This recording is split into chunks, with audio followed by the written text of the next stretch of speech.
जय माँ शिव शक्ति स्वरूपा माँ कात्यायनी की जय।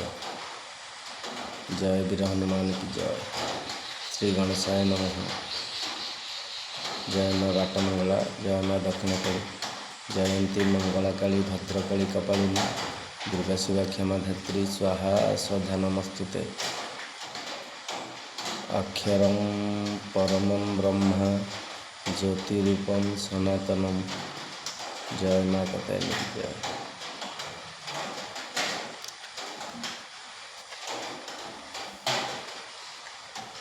भारतवर्ष रे रहुथिबा समस्त सनातनी प्रेमी मानकु मोर हृदय प्रणाम। साधुजन मानकु मोर हृदय प्रणाम। भाई कौन चलीची ए दुनिया रे, कौन चलीची बा कौन हवा पई आगकू जाउची। 2025 रे मीन शनि जोग होइथिला। 2025, 26, 27, 28 विशेष करी एई 4टी वर्ष बहुत गुरुत्वपूर्ण अटे सनातन भाई मानक पाई। कहीं ना परीक्षार समय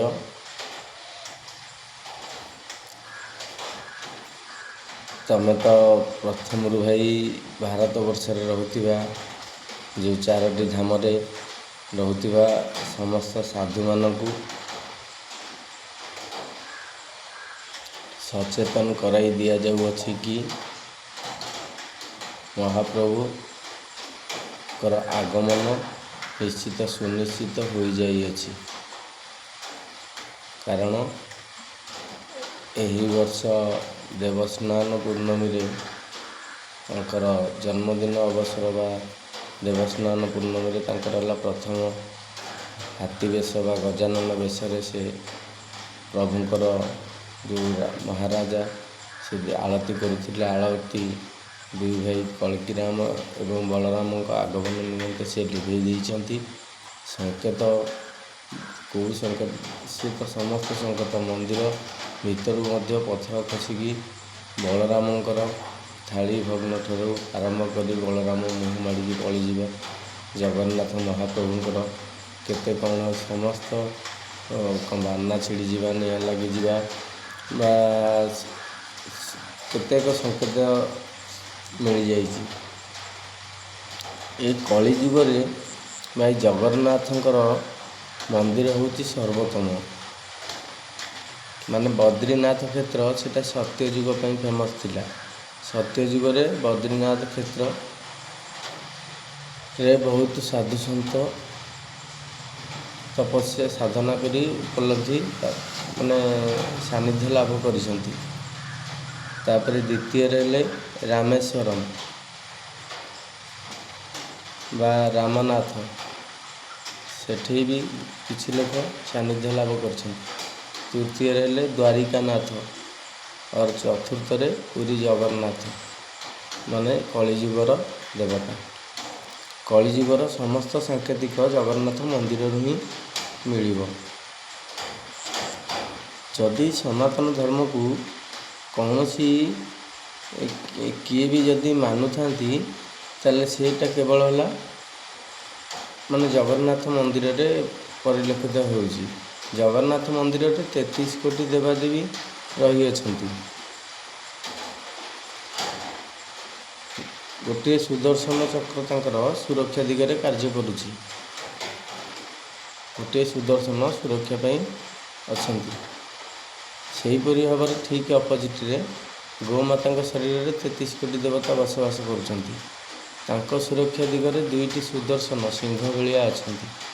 ताले एबे मते कह सुदर्शन सिंह भाया ना सिंह सुदर्शन भाया मंदिर ये सुदर्शन कथार सुदर्शन प्रभुंर विचार बा न्यायिक विचारधारा बा हिसाब करता हिसाब किताब सी सब रखिए सुदर्शन महाप्रभु। से तो राधाअष्टमी दिन जाइए से प्रभु को हिसाब किताब ग्रहण करते। धर्म ଧର୍ମଟା ଧର୍ମ ଯେଉଁ କହୁଛନ୍ତି ଏ ଧର୍ମ ସେ ଧର୍ମ ସେ ଧର୍ମ, ସବୁ ଧର୍ମ ହେଲା ଭାରତରେ ବେଧର୍ମ। କାରଣ ଭାରତଟା ହେଲା ହିନ୍ଦୁସ୍ଥାନ, ସନାତନ ଧର୍ମ ମାନଙ୍କର ସ୍ଥାନ। ଭାରତରେ 4ଟା ଧାମ ଅଛି। ସେଟା ହେଲା ସ୍ୱର୍ଣ୍ଣ କରିଡର କୁହାଯାଏ, ସ୍ୱର୍ଣ୍ଣ ଚତୁର୍ଭୁଜ। 4 ଧାମକୁ ସ୍ୱର୍ଣ୍ଣ ଚତୁର୍ଭୁଜ କୁହାଯାଏ। ସାଧନର ବି 4ଟି ମାର୍ଗ ଅଛି। କ'ଣ? ଚତୁର୍ମାର୍ଗ ହିଁ ସାଧନ। ସେ ଚତୁର୍ମାର୍ଗ ସାଧନ ହେଲା 4ରେ ସମସ୍ତ କଥା ସମାପ୍ତ ହେଇଯାଉଛି। 4ରେ କ'ଣ ସରିଯାଉଛି? ଚତୁର୍ମାର୍ଗ ହିଁ ସାଧନ। ମାନେ 4ଟା ମାର୍ଗ ହେଉଛି ସାଧନର, ହେଉଛି 4ଟା ମାର୍ଗ। ସମସ୍ତ କାର୍ଯ୍ୟର ବି 4ଟା ମାର୍ଗ ଥାଏ। ଯେମିତି ଚତୁର୍ଦ୍ଧାମୂର୍ତ୍ତି ମାନେ ଏକୈବ ଶକ୍ତି ପରମେଶ୍ୱରସ୍ୟ ଭିନ୍ନା ଚତୁର୍ଦ୍ଧା ବିନିଯୋଗ କାଳେ। ମାନେ ଭିନ୍ନ ହେଲେ ବିନିଯୋଗ କାଳେ ଭିନ୍ନ ହେଲେ। ଜଗନ୍ନାଥ, ବଳଭଦ୍ର, ସୁଭଦ୍ରା ଏବଂ ସୁଦର୍ଶନ, ବୈଷ୍ଣବୀ, ମାହେଶ୍ୱରୀ ଏବଂ ଶୈବ ଶକ୍ତି ମାନେ ଜୀବ, ମାୟା, ବ୍ରହ୍ମ ଏବଂ ଭକ୍ତି ପ୍ରେମର ସ୍ୱରୂପ। ଜଗନ୍ନାଥଙ୍କ ଭିତରେ ଜଗନ୍ନାଥଙ୍କୁ ପଚାରିବ, ହଁ ତୁମେ ଜଗନ୍ନାଥ ସବୁ, ଜଗନ୍ନାଥ ସିଏ ହେଲା ସବୁ, ମାନେ ମତ୍ସ୍ୟ, କୁର୍ମ, ବରାହ, ନରସିଂହ, ବାମନ, ପରଶୁରାମ, ରାମ, କୃଷ୍ଣ, ବଳରାମ, ସମସ୍ତ ଅନନ୍ତ କୋଟି ବ୍ରହ୍ମାଣ୍ଡର ସିଏ ହେଲା ମହାନାୟକ। ବୁଝିପାରିଲେ କି ନାହିଁ? ତେଣୁକରି ଯେଉଁ 1ଠୁ 20 ଯାଏଁ ଗଣତି ଗୋଟେ ଅଛି, 1ରେ ହେଲା 1 ହିଁ ଭଗବାନ। ବୁଝିଲ ତ? ଯେମିତି 1 ହିଁ ଭଗବାନ, 2 ପକ୍ଷ, 3ଟା ହେଲା ଲୋକ, 4ଟା ଯୁଗ, 5ଟା ହେଲା ପାଣ୍ଡବ, 6ଟା ହେଲା ଶାସ୍ତ୍ର, 7 ହେଲା ବାର, 8 ଯେମିତି ଖଣ୍ଡ, 9ଟା ହେଲା ଗ୍ରହ, 10ଟା ହେଲା ଦିଶା, 11 ରୁଦ୍ର, 12 ମୋହିନୀ ମାନେ 12 ମାସ, ତାପରେ 13 ରତ୍ନ, 14 ହେଲା ବିଦ୍ୟା, 15 ତିଥି, 16 ଶ୍ରାଦ୍ଧ, 17 ବନସ୍ପତି, 18 ପୁରାଣ, 19 ତୁମେ ଆଉ 20 ହେଲା ମୁଁ। ବୁଝିପାରିଲ ତ? ଏଇଟା ସଂସାରର ଯେମିତି ଗଣତି ଗୋଟେ କାଉଣ୍ଟିଂ, ମାନେ ସେମିତି ଏକୈବ ଶକ୍ତି ପରମେଶ୍ୱରସ୍ୟ ଭିନ୍ନାମ ଚତୁର୍ଦ୍ଧା ବିନିଯୋଗ କାଳେ। ମାନେ ଭଗବାନ 1, ପରମେଶ୍ୱର ହେଲା 1, ତେଣୁକରି ସେ ହେଲା ଜଗନ୍ନାଥ ମହାପ୍ରଭୁ। ସେ ଯେମିତି 4 ଭାଗରେ ବିଭକ୍ତ ହୋଇଛନ୍ତି, ସେମିତି ପରମ ବ୍ରହ୍ମ ପୀଡ଼ିହ କୁବଳୟ ଦଳେ ତତ୍ଫୁଲ ନୟନ ନିବାସୀ ନୀଳାଦ୍ରୌ ନିହିତ ଚରଣମ୍ ଅନନ୍ତ ଶିରସି ରସାନନ୍ଦ ରାଧା ସର ସର୍ବପୁରା ଲିଙ୍ଗଦ ସୁଖ ପ୍ରଭୁ ଜଗନ୍ନାଥ ସ୍ୱାମୀ ନୟନ ପଥଗାମୀ ଭବତୁମେ। ତାପରେ ପ୍ରଭୁ ହେଲା ସନାତନ ଧର୍ମର କେମିତି ପରମ ବ୍ରହ୍ମ ପୀଢ଼ିୟ କୁବଳୟ ଦଳେ। ତେଣୁକରି ସେ ହେଲା ପରମ ବ୍ରହ୍ମ, ସେ ହେଲା ବ୍ରହ୍ମ ସ୍ୱରୂପ। ଯେମିତି ପରମ ବ୍ରହ୍ମ ପୀଢ଼ିୟ କୁବଳୟ ଦଳ ହୋ ତତ୍ଫୁଲ ନୟନମ୍ ନିବାସୀ ନୀଳାଦ୍ରୌ ନିହିତ ଚରଣମ୍ ଅନନ୍ତ ଶିରସି ରସାନନ୍ଦ ରାଧା ସରସର୍ବପୁରା ଲିଙ୍ଗଦ ସୁଖ ହୋ ପ୍ରଭୁ ଜଗନ୍ନାଥ ସ୍ୱାମୀ ନୟନ ପଥଗାମୀ ଭବତୁମେ। ତେଣୁକରି ସିଏ ହେଲା ପରମ ବ୍ରହ୍ମ, ଅକ୍ଷରମ୍ ପରମମ୍ ବ୍ରହ୍ମା ଜ୍ୟୋତି ରୂପମ୍ ସନାତନମ୍। ତେଣୁକରି ଜଗନ୍ନାଥ ଯେହେତୁ ଅକ୍ଷର, ତେଣୁକରି ତା ପୂର୍ବରୁ କୁହାଯାଇଥିଲା ଅକ୍ଷରମ୍ ପରମମ୍, ମାନେ ଜଗନ୍ନାଥ ହେଲା ଗୋଟିଏ, ଏକୈବ ଶକ୍ତି ପରମେଶ୍ୱରସ୍ୟ ଭିନ୍ନାନାମ ଚତୁର୍ଦ୍ଧା ବିନିଯୋଗ କାଳେ।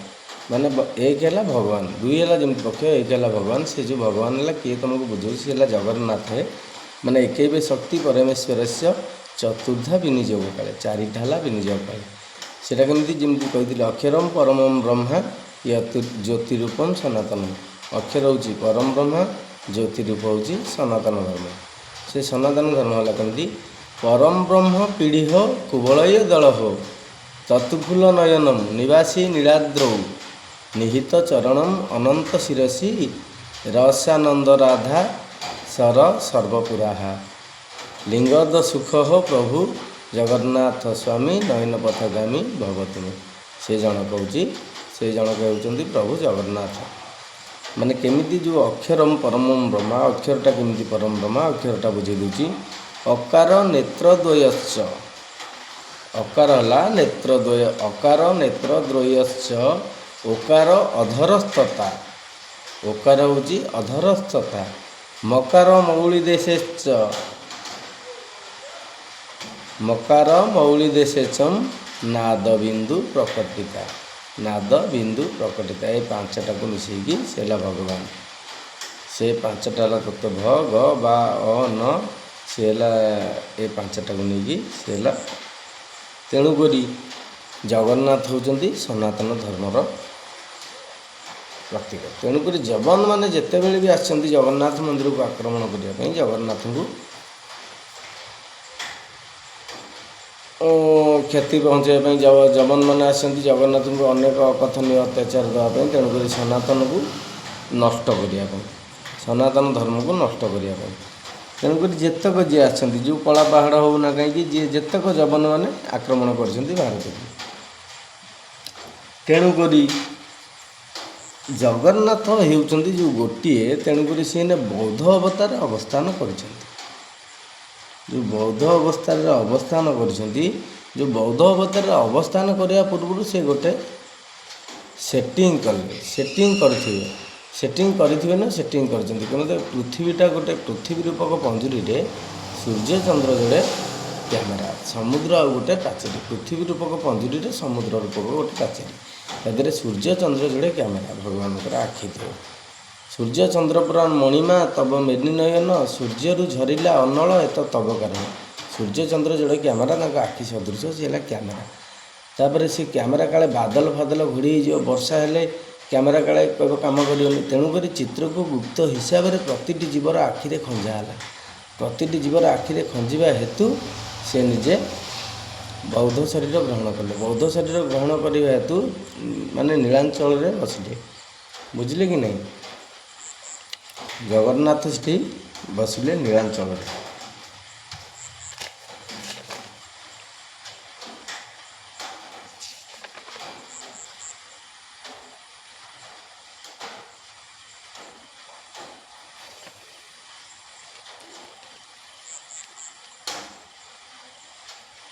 ଜଗନ୍ନାଥ ନୀଳାଞ୍ଚଳରେ ବସିକି ଯେଉଁ ଆଖି ମାନେ ଯେଉଁ ବସିକି ରହିଛନ୍ତି, ସେ ହେଲା ସନାତନ ଧର୍ମର। ତ ସେ ଯେଉଁ ବୌଦ୍ଧ ଅବତାରରେ ଯିବା ସଙ୍ଗେ ସଙ୍ଗେ ତାଙ୍କ ସଙ୍ଗେ ସଙ୍ଗେ 33 କୋଟି ଦେବତା ଆଉ 64 ଯୋଗିନୀ ମଧ୍ୟ ତାଙ୍କ ସାଥିରେ ବି ମାନେ ମୂର୍ତ୍ତି ଭିତରେ ଯୋଗ ସାଧନ କରୁଛନ୍ତି। କାହିଁକି ଯୋଗ ସାଧନ କରୁଛନ୍ତି ନା ଯୋଗିନୀ ଯୋଗ ରୂପାଶ୍ଚ ଦୁର୍ଗା ରୂପାଶ୍ଚ କଳ୍କି, ମାନେ ଯୋଗିନୀ ଯୋଗ ରୂପାଶ୍ଚ ଦୁର୍ଗା ରୂପାଶ୍ଚ କଳ୍କି, ମାନେ କଳ୍କି ମହାପ୍ରଭୁଙ୍କର ଆଗମନ ପାଇଁ ସେମାନେ ସବୁ ଯୋଗ ସାଧନ ମାର୍ଗରେ ନିହିତ ଅଛନ୍ତି। ଶ୍ରୀମନ୍ଦିରରେ ବା ସମସ୍ତ ଯେଉଁ ପୀଠସ୍ଥଳ ମାନଙ୍କରେ ଯେକୌଣସି ଏଇ ଚାରିଧାମ ଭିତରେ ଅଛନ୍ତି। କାରଣ ଏଇଟା ହିନ୍ଦୁସ୍ତାନ ହେଲା ସନାତନ ମାନଙ୍କର ଦେଶ। ତାପରେ ସେ ଯେଉଁ ସେମାନେ ଅଛନ୍ତି କଳ୍କିଙ୍କ ଆଗମନ ପାଇଁ, ସେ ସବୁ ଚାରିଧାମରେ ରହିଛନ୍ତି। ଚାରିଧାମରେ ରହିବା ହେତୁ ସେ ପୁଣି କହିଥିଲି ଚାରିଟା ମାନେ ଚତୁର୍ଦ୍ଧା ମୂର୍ତ୍ତି, ଚତୁର୍ମାର୍ଗ ହି ସାଧନମ୍, ଚାରିଟା ଧାମ, ପୁଣି ଚାରିଟା ବି ପାପ ଥିବ। ତାପରେ ଏମିତି ହେଇଥିବ। ଏଗୁଡ଼ାକ ଯେଉଁ ସାଧୁ ସନ୍ଥ ମୁନି ଋଷି ସନ୍ନ୍ୟାସୀ ତମେମାନଙ୍କୁ ଆହ୍ୱାନ ଦିଆଯାଉଛି, ତମେମାନେ ଯଦି ଏଇ ଭାରତ ବର୍ଷରେ ରହି ମାନେ ଜଗନ୍ନାଥ ଦେଶରେ ରହି ମାନେ ଯେମିତି ଏ ଜଗତରେ ମାନେ ଜଗନ୍ନାଥ ଧାମ ଶ୍ରେଷ୍ଠ ଏ କଳିଯୁଗରେ କହିଥିଲି। ଯେପରିକି ବର୍ଷାଣାମ୍ ଭାରତମ୍ ଶ୍ରେଷ୍ଠ ଦେଶାଣାମ୍ ଚ ଉତ୍କଳ, ଉତ୍କଳ ସମ ଦେଶ ଦେଶ ନହି ମହିତଳ। ଏ ଯେଉଁ ଉତ୍କଳ ଆଉ ଭାରତ ଦେଶରେ ତମେମାନେ ରହି ଯେଉଁ ଯୋଗୀ ମୁନି ଋଷି ସାଧୁ ସନ୍ଥ ସନ୍ନ୍ୟାସୀ ଅଘରୀ ବା ବୈଷ୍ଣବ ଶିବ ଶକ୍ତି ମାହେଶ୍ୱରୀ ଶକ୍ତି ଯିଏ ଯେକୌଣସି ସନାତନ ଧର୍ମରେ ରହି ପୂଜାବିଧି କରୁଛ, ଯଦି ତମେମାନେ ତମ ସୁରକ୍ଷା ଦିଗରେ କିଛି ବି ପଦକ୍ଷେପ ଗ୍ରହଣ ନ କରିବ, ତାହେଲେ ତୁମର ରକ୍ଷା କିଏ କରିବ? ମାନେ ଧର୍ମ ରକ୍ଷତି ରକ୍ଷିତାଃ, ଧର୍ମକୁ ତମେ ରକ୍ଷା କଲେ ଧର୍ମ ତମକୁ ରକ୍ଷା କରିବ। ତେଣୁକରି ତମେ ମୁନି ଋଷି ସନ୍ନ୍ୟାସୀ ସେ ଦିଗରେ କିଛି ପଦକ୍ଷେପ ଗ୍ରହଣ କରିଛ ନା କରିନାହ? କାରଣ ଆପଣ ଏଇଟା ଜାଣିନଥିଲେ। ଏବେ ଆପଣଙ୍କୁ ଜଣେଇ ଦିଆଗଲା। 4 ଧାମ ଭିତରୁ ଶ୍ରେଷ୍ଠ ଧାମ ହେଲା କଳିଯୁଗର ଜଗନ୍ନାଥ ଧାମ ପୁରୀ, ବଦ୍ରିନାଥ, ରାମେଶ୍ୱରମ ରାମନାଥ, ଦ୍ୱାରିକାଧୀଶ ଦ୍ୱାରିକାନାଥ ଏବଂ ଏ କଳିଯୁଗରେ ପୁରୀ ଜଗନ୍ନାଥ। ଏ ଜଗନ୍ନାଥରେ 33 କୋଟି ଦେବତା। ଯେପରି ତାଙ୍କ ଶ୍ରୀମନ୍ଦିର ଭିତରେ 33 କୋଟି ଦେବତା, 64 ଯୋଗିନୀ ଏବଂ ଚତୁର୍ଦ୍ଧାମୂର୍ତ୍ତିଙ୍କ ସହିତ ସମସ୍ତେ ବୌଦ୍ଧ ଅବତାରରେ ଯୋଗ ସାଧନ କରୁଛନ୍ତି କେବଳ କଳ୍କିଙ୍କ ଆଗମନ ପାଇଁ। ସେହିପରି ସେମାନେ ଗୋମାତା ଶରୀରରେ 33 କୋଟି ଦେବତା, ସେହି ଚତୁର୍ଦ୍ଧାମୂର୍ତ୍ତି ଏବଂ ସେହି 64 ଯୋଗିନୀ ଖାଦ୍ୟ ପାନୀୟ ଯଥା ନିଶ୍ୱାସ ଗ୍ରହଣ କରୁଛନ୍ତି। ତମେମାନେ କ'ଣ ଭୁଲି ଯାଉଛ କି? ଯୋଗୀ ମୁନି ଋଷି ସନ୍ନ୍ୟାସୀ ହୋଇକି ତମେ ସେ ଦିଗରେ କିଛି ପଦକ୍ଷେପ ଯଦି ନ ଉଠେଇବ, ଯଦି ଯୋଗୀ ଋଷି ମୁନି ସନ୍ନ୍ୟାସୀ ମୌନ ହେବ, ତାହେଲେ ମହାଭାରତ ଫାଇନାଲ। କାହିଁକି? ମହାଭାରତ ସେ ଯୁଗରେ ହେଇଛି ଯଦି ପିତାମହ ଭୀଷ୍ମ, କୁଳଗୁରୁ ଦ୍ରୋଣାଚାର୍ଯ୍ୟ, କର୍ଣ୍ଣ जो भी थे उसी सभा में वो मौन रहीगले बोली महाभारत। जदि से दिन दुर्योधन विपक्ष दुर्योधन प्रति उचित पदक्षेप निता पाटी पिटे प्रतिवाद करते महाभारत हो न था। तेणुक से अन्याय को सपोर्ट कले, दुर्योधन को सपोर्ट कले। सपोर्ट करवा तो मौन रहीकि सपोर्ट कले, मौन रहीकि सपोर्ट करने हेतु उपद्रव मचेला। उपद्रवी सेतिकी उपद्रवी सेतिकी उपद्रव मचाएनी। जदि साधु सन्थ मुनि ऋषि मैंने जदि मौन रुहति तेबे सी उपद्रव ही मचेब। तेणुक तमें मैंने साधु सन्थ मुनि ऋषि योगी सन्यासी अघोरी शिवसेना शक्तिसेना जो भी जी मंत्र जंत्र तंत्र साधन करुँच भारत वर्ष रहीकि जदा जदा ही धर्म से ग्लानिर्भवति भारते अभ्युत्थानम अधर्मस्य तदात्मानं सृजाम्यहं परित्राणाय साधूनां विनाशाय च दुष्कृतां धर्म संस्थापनार्थाय संभवामि जुगे जुगे। जो साधु माने भारत वर्ष रहुच से विषय रे किछि पदक्षेप तमे नहींच कि? किंतु नवा उद्देश्य किछि कार्य करिच कि? जदि करिना हो ताले एबेठारु करिबा आरंभ कर। जदि भी किछि बाट पाउन ताले सेही श्रीमंदिर गोमाता सदृश कलिजुगर श्रेष्ठ मंदिर जगन्नाथ मंदिर ठारू शपथ ग्रहण करी आरंभ करवा हो। जदि आरंभ न करिकी मौन रहीजिव तमे माने भी फसियार संभावना अच्छी। कारण मुनि ऋषि तमे माने प्रतिवाद करिवार थिला, प्रतिवाद न करिकी तमे मौन रहुच। मौन न रहीकी आकु माने मौन रहिला माने उपद्रवी माने उपद्रव मत दउचंती। कारण ये भारत वर्ष रे 4टा पाप लगातार भाव में चली आसी। 4 जुगरे भी ये पाप होता जो साधन तमें साधना कर। जदि ये 4टा पाप तुम आखि आगे हो भारत वर्ष हो तुम प्रतिवाद करूँ ताले साधन करी मूल्य कौन रहिब। 1947 मसीह भारत विभाजित होता शेष थर पर। ता पूर्व अनेक थर विभाजित होती कारण अलग अलग धर्म माने ताको देश सी बांटिकी नहीं जाइछंती। यही देशटी केवल सनातन धर्म पर बंचिकी रही विवेचना कर बद्रीनाथ धाम माटी बद्रीनाथ धाम सत्यजुगर साक्षी। से माटी महाविष्णु अच्छा यही भारत वर्ष रे। यही भारत वर्ष रे देख पुणी से माटी यही कलिजुगर पुणी से माटी की अपहरण करिकी नेइथिला हिरणाक्ष हिरण्यकश्यप सत्यजुगरे। से माटी की वर्तमान अनाबादी गोचर जमी अनाबादी अन्यवादी एवं गोचर जमी जहाँकि सेटा गोमाता उद्दिष्ट। कारण अनाबादी और गोचारण जमी है गाई माँ मानक कामधेनु माँ मानक उद्दिष्ट। से जमी की बेधर्मी मैंने कब्जा कर देइछंती। तमें से विषय रे किछि उत्तोलन कलनी कि? तापर द्वितीय तृतीय जुगरे रामेश्वरम बा रामनाथ से जुगरे गोटे कन्या चोर आसीथिला सीता को अपहरण करी नेइथिला। से जुगरे रामायण लिखाई। यही भारत वर्ष रे जदा जदा ही धर्म से यही भारत वर्ष रे से झील मानक बेधर्मी माने केमिति बलात्कार करी कौन करी लव जिहाद लव रूपक जाल जहाँकि सनातन धर्म कन्या दान उपर विश्वास रखे ଭଲ ପାଇବା ଉପରେ ନୁହଁ, ଯେଉଁଟାକି ସେଇଟା ବି ମାନେ କେହି ବୁଝିପାରୁନାହାନ୍ତି କି ତମେମାନେ ଆସିକି ବୁଝାଉନ। ସଂସ୍କୃତି ହଜି ହଜି ଯାଉଛି। ସନାତନ ଧର୍ମ ଆଉ କିଛି ବର୍ଷ ପରେ ହୁଏତ ଆଉ ନଥିବ। ତମେମାନେ ସବୁ ତପସ୍ୟା କରିବ ଯାଇ ଗୁମ୍ଫା କରୋଡ଼ ଭିତରେ କୁଆଡ଼େ କୁଆଡ଼େ, ଆଉ ସନାତନ ଧର୍ମ ପ୍ରଚାର କରିବ କିଏ? ସବୁ ମାନେ ଯେଉଁମାନେ ବୁଲୁଛନ୍ତି ଏଠି ପାଖଣ୍ଡି ହେଇଗଲାଣି। କାରଣ ଭକ୍ତିର ଯେଉଁ ନାରଦ ମୁନି ଭକ୍ତି ସେ ଭେଟ ହୋଇଥିଲେ, ନାରଦ ମୁନିଙ୍କର ଯେଉଁ ଭକ୍ତି ସେ ଭେଟ ହୋଇଥିଲା, ତାଙ୍କର ଦୁଇ ପୁତ୍ର ଭକ୍ତି ଯେଉଁ ଭକ୍ତି ସେଥିରେ ଭେଟ ହୋଇଥିଲା, ତାଙ୍କର ଦୁଇ ପୁଅ, ଗୋଟେ ହେଲା ବୈରାଗ୍ୟ ଆଉ ଗୋଟେ ହେଲା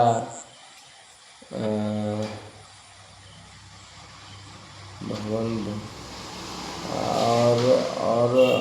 ଆଉ ଗୋଟେ କ'ଣ କିଏ ଗୋଟେ ତାଙ୍କ ଯୋଡ଼େ ପୁଅ ଜରାଜୀର୍ଣ୍ଣ ଅବସ୍ଥାରେ ଶୋଇଥିଲେ, ସବୁ ପାଖଣ୍ଡି ହେଇଗଲେଣି, ସେଇଟା ସେତେବେଳକୁ ଲେଖା ହେଇଛି।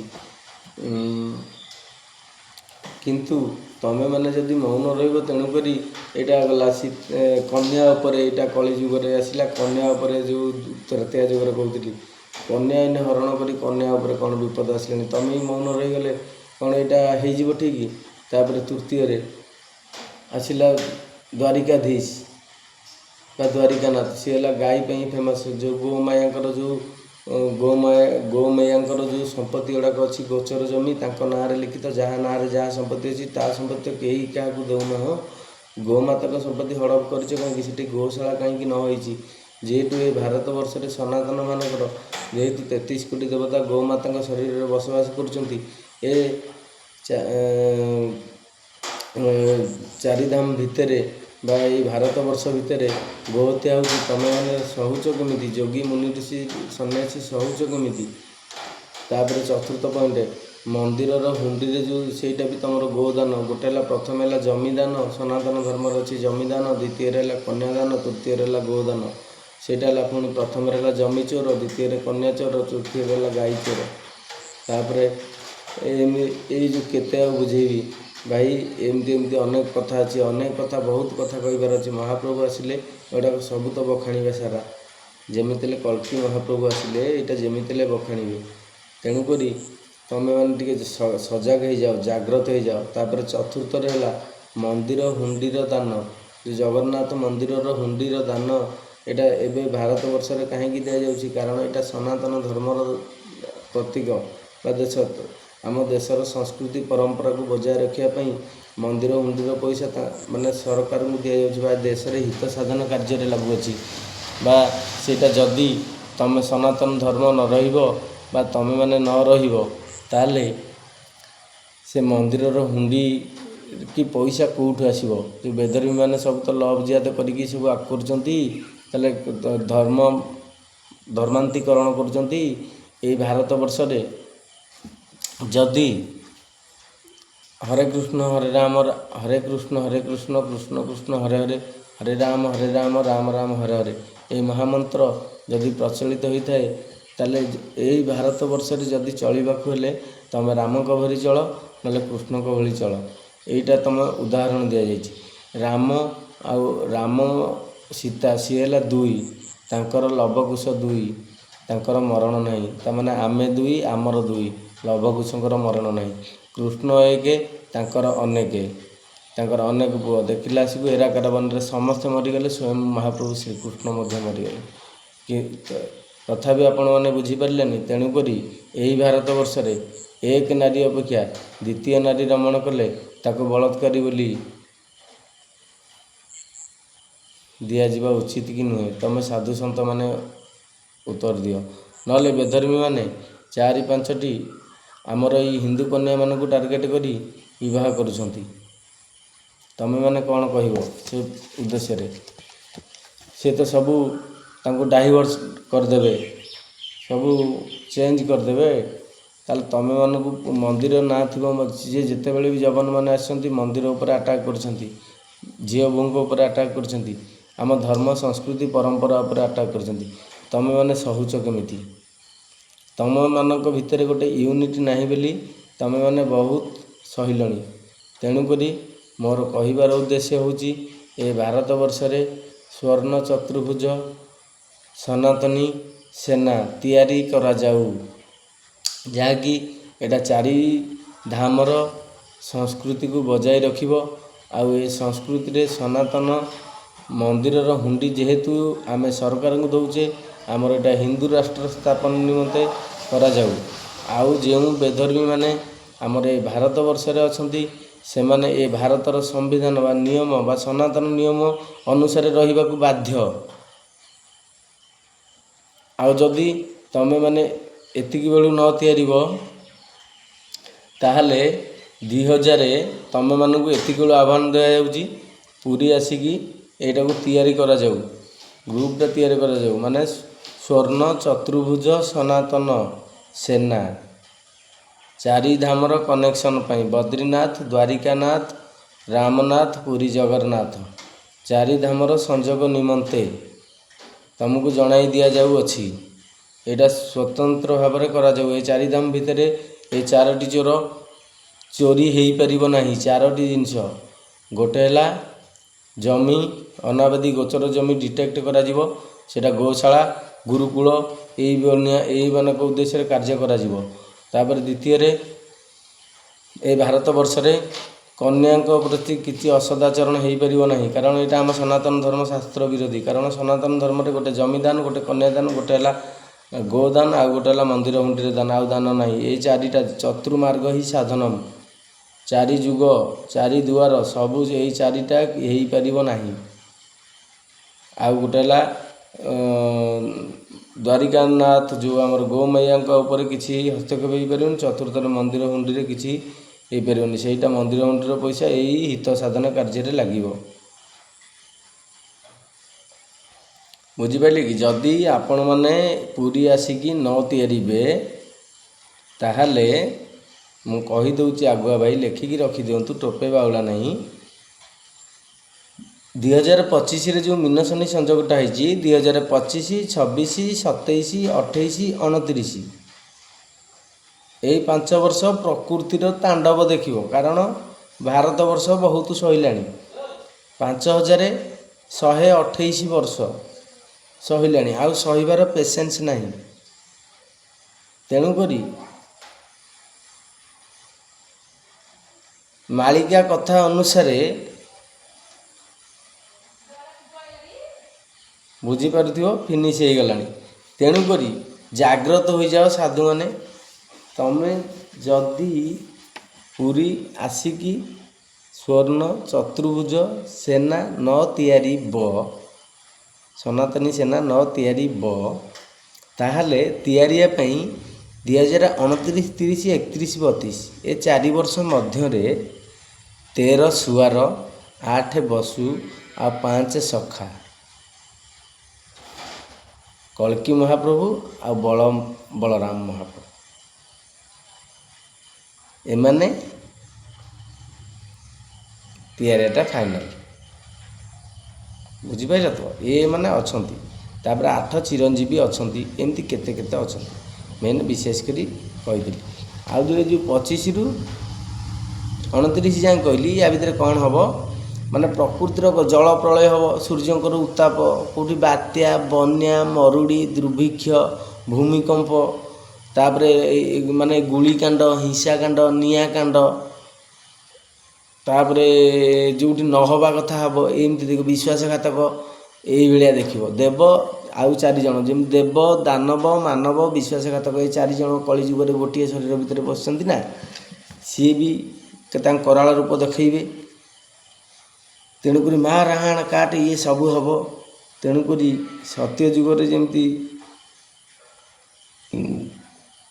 ତେଣୁକରି ଭାରତରେ ଏଇ ଧର୍ମକୁ ବଞ୍ଚେଇବାକୁ ହେଲେ ତମମାନଙ୍କୁ କୁହାଯାଉଛି, ନହେଲେ କଳ୍କୀ ବଳରାମ 8 ବସୁ, 13 ସୁଆର, 5 ସଖା, ଆଉ ସନାତନ ବିଶ୍ୱାସ କରୁଥିବା ସାଧୁମାନେ, ମୁନି ଋଷି, ଗୃହସ୍ଥ, ବ୍ରହ୍ମଚର୍ଯ୍ୟ, ଅଘରୀ, ଭୈରବ, ମହାସେନା, ବୈଷ୍ଣବ, ଶିବସେନା, ଶକ୍ତିସେନା, ତାପରେ 16 ମଣ୍ଡଳ। ବୁଝିପାରିଲେ ତ? ଏହିପରି ସତ୍ୟ ସନାତନ ଧର୍ମରେ ଥିବା ଲୋକମାନେ ସ୍ୱର୍ଣ୍ଣ ଚତୁର୍ଭୁଜ ତିଆରି କରିବାକୁ, ଗଠନ କରିବାକୁ ଅନୁରୋଧ କରାଯାଉଛି। ବୁଝିପାରିଲେ କି ନାହିଁ? ତମେ ଯଦି ନ ତିଆରିବ, ଚାରିଧାମର ସଂଯୋଗୀ ଆଉ ଗୁରୁକୁଳ ସ୍ଥାପନ, ଗୋ ସମ୍ମାନ, ଯଦି ନ କରିବ ତାପରେ ମାନେ ଡିଫେନ୍ସ ଲାଇନ୍ ଯେମିତି ସୁରକ୍ଷା ଭିତରେ ନ ରହିବ, ଧର୍ମର କ୍ଷତି ରଖିତା, ତାହେଲେ ଏଜୁକେସନ୍ ଶିକ୍ଷା ଯଦି ନ ଦେବ, ତାହେଲେ ଶାସ୍ତ୍ରର ଶିକ୍ଷା ନ ଦେବ, ତାପରେ ସେ ଯେଉଁ ଗାଈମାନଙ୍କ ଫାର୍ମିଂ ମାନେ ତାଙ୍କର ଯେଉଁ ଗୋଶାଳା ତିଆରି ନ କରିକି ତାକୁ ନ କରିବ, ତାହେଲେ ତୁମର କିଛି କେୟାର ରହିବନି। ତେଣୁକରି ସ୍ୱର୍ଣ୍ଣ ଚତୁର୍ଭୁଜ ସନାତନ ସେନା ତିଆରି କରିବାକୁ ତୁମକୁ ଦିଆଯାଉଛି। ନହେଲେ ତୁମର 4ଟି ଦାନ ଉପରେ ସେ ସଦାବେଳେ ଯବନମାନେ ହସ୍ତକ୍ଷେପ କରିଚାଲିବେ। କ'ଣ ନା ଭୂମିଦାନ, କନ୍ୟାଦାନ, ଗୋଦାନ, ମନ୍ଦିର ହୁଣ୍ଡିରେ ଦାନ। ଏ 4ଟା ଜିନିଷକୁ ଭାରତରେ ଯିଏ ନଷ୍ଟ କରିବ ସେଇଟା ଉପରେ ହସ୍ତକ୍ଷେପ କରାଯିବ। ତେଣୁକରି ଆପଣମାନଙ୍କୁ ସ୍ୱାଗତ କରାଯାଉଛି। ଆଉ ଯଦି ଆପଣମାନେ ନ ଆସିବେ, ଆପଣମାନଙ୍କ ମର୍ଜି, ମୌନ ରହିକି ସପୋର୍ଟ ରହିଲେ, ଯେମିତି ଦୁର୍ଯ୍ୟୋଧନକୁ ମୌନ ରହିକି ସେମାନେ ସପୋର୍ଟ କରିଥିଲେ, ପ୍ରଥମେ ସପୋର୍ଟ ତକ ଚାଲିଗଲା ପରେ ହିଁ ଦୁର୍ଯ୍ୟୋଧନ ମଲା। ତେଣୁକରି ଆପଣମାନେ ଆଗ ବଳି ପାରିବେ, ତାପରେ ବେଧର୍ମୀମାନେ। ତେଣୁକରି ତମ ଇଚ୍ଛା, ପ୍ରଭୁ ଆସିଲେ ଓଲଟା ବୁଝିବେ କି ସିଧା ବୁଝିବେ ଆପଣ ଜାଣିଥିବେ, କାରଣ ଓଲଟା ବୁଝିବେ ସିଏ ସାରା। ଆଉ ଯେଉଁ ଝିଅ ପିଲାମାନେ ତୁମେ ଭାବୁଛ ଭଲ ପାଇକିରି ଯେଉଁ ଆକୁ କରୁଛ ନା, ସେତେବେଳେ ସୀତା ଦେବୀ ଝୁଣ୍ଟିଆ କଙ୍କଣ ଖୋଲିକିରି ଫିଙ୍ଗିଥିଲେ ବୋଲି ରାବଣ ମଲା ପରେ ସୀତା ଅଗ୍ନି ପରୀକ୍ଷା ଦେଇଥିଲେ।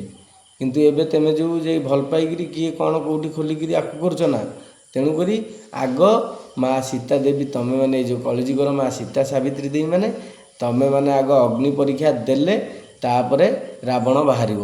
ତେଣୁକରି ଜାଗ୍ରତ ହେଇଯାଅ, କାରଣ କନ୍ୟାଦାନ ଉପରେ ତମମାନଙ୍କର ହସ୍ତକ୍ଷେପ ବହୁତ ଅଛି।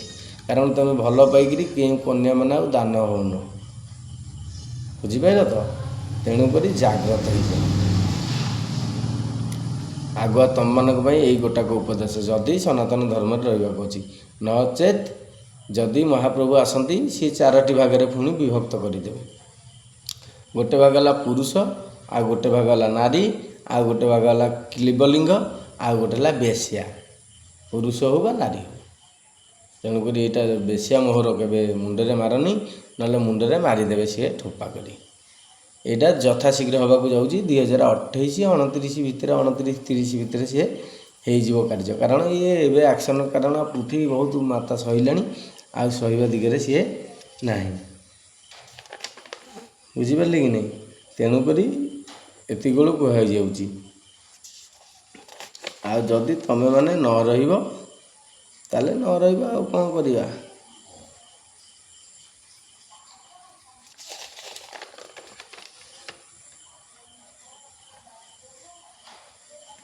କାହିଁକି କହିଲେ, ଜଗନ୍ନାଥଙ୍କ ମନ୍ଦିରରେ ସବୁ ଆଖୁ, କାରଣ ସିଏ ସବୁ ଜାଣନ୍ତି, ଆଉ ସବୁବେଳେ ସିଏ ଜାଗ୍ରତ ଥାନ୍ତି ପ୍ରଭୁ। ବୁଝିପାରିଲେ କି ନାହିଁ? ତେଣୁକରି ତମେମାନେ କେବେ ବାଉଳା ଜମା ହୁଅନି। କାହିଁକି? ମାନେ ଠଣ ସୁନ୍ଦର ଠାର, ମାନେ ଠକାର ନୟନର ଠକେକେ ପାରନ୍ତି ବାରି, ଠଣାକୁ ଆଶ୍ରା କରି ଠା ବେଳକୁ ଆଦରି, ଠିଆ ଠିଆ ଦେଲେ ନେତ୍ର ଠାରି। ବୁଝିପାରିଲେ ତ? ସିଏ ହେଲା ସେଇଭଳିଆ, ତାଙ୍କର ସବୁ ଠରୁ ଆରମ୍ଭ। ମାନେ ଠକାର ସୁନ୍ଦର ଠାର, ମାନେ ଠଣ ସୁନ୍ଦର ଠାର, ତାପରେ ଠକାର ନୟନର। ବୁଝିଲେ କି ନାହିଁ? ତାପରେ ଠକେକେ ପାରନ୍ତି ବାରି, ଠଣାକୁ ଆଶ୍ରୟ କରି ଠା ବେଳକୁ ଆଦରି, ଠିଆ ଠିଆ ଦେଲେ ନେତ୍ର ଛାଡ଼ି। ତେଣୁକରି ଜାଗ୍ରତ ଭାଇ ରହିଯାଅ, କାରଣ ଜଗନ୍ନାଥ ହିଁ ଏ କଳିଯୁଗର ଏକମାତ୍ର ଦେବତା, ଯିଏ ତ ମାନେ ଏକୈବ ଶକ୍ତି ଅନେକ ରୂପାୟ, ବୈଷ୍ଣବେ ପ୍ରଭୁ ବୈଷ୍ଣବେ। ବୁଝିପାରିଲେ କି ନାହିଁ? ତେଣୁକରି ତମେମାନେ ଭାଇ ଜାଗ୍ରତ ହେଇଯାଅ, ନହେଲେ ତମେମାନେ ବହୁତ ହଇରାଣ ହେବ। ଜୟ ଜଗନ୍ନାଥ। ସ୍ୱାମୀ ନୟନ ପଥଗାମୀ ଭବତୁ।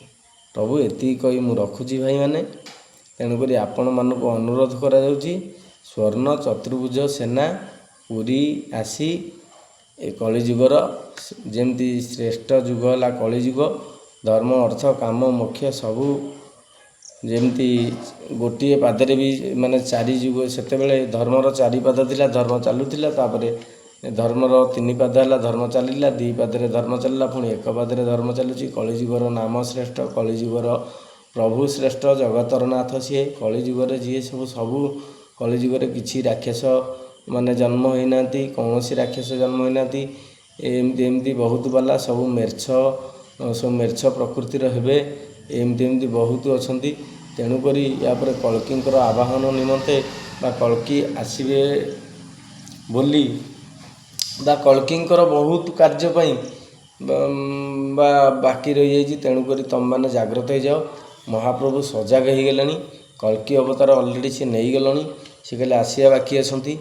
ତେଣୁକରି ଆପଣମାନଙ୍କୁ କୁହାଯାଉଛି ସେ ଆସିବା ପୂର୍ବରୁ ଆପଣ ସ୍ୱର୍ଣ୍ଣ ଚତୁର୍ଭୁଜ, କାରଣ ଏଇ ଧାମ ଏଇଆକୁ ଏଇଟା ହେଲା ଶିଶୁ ଅନନ୍ତ ବେଦ ବା ଏଇଟା ଯାହା ଅନୁଭବ କର ମୂଳ ଅନୁଭବ କର ଭାଇ। ଅନୁଭବ ଯଦି ନ କରିବ ତାହେଲେ ଆଉ କିଛି କୁହାହେବନି। ଅନୁଭବ ବେଦ ବା ଶିଶୁ ଅନନ୍ତ ବେଦ ଅନୁଭବ କର ମୂଳ। ଏଇଟା ଫିଲିଙ୍ଗସ୍ ଯଦି ଅନୁଭବ ଠିକ୍ ଆସିଥିବ ଭାଇ, ଏଇଟା ସତ ହେଇଥିବ। ଆଉ ଯଦି କିଛି ବି ତ୍ରୁଟି ରହିଥିବ ମୋ ତରଫରୁ କ୍ଷମା ପ୍ରାର୍ଥନା କରୁଛି। ଜୟ ଶ୍ରୀରାମ, ଜୟ ମା କାତ୍ୟାୟନୀ କି ଜୟ।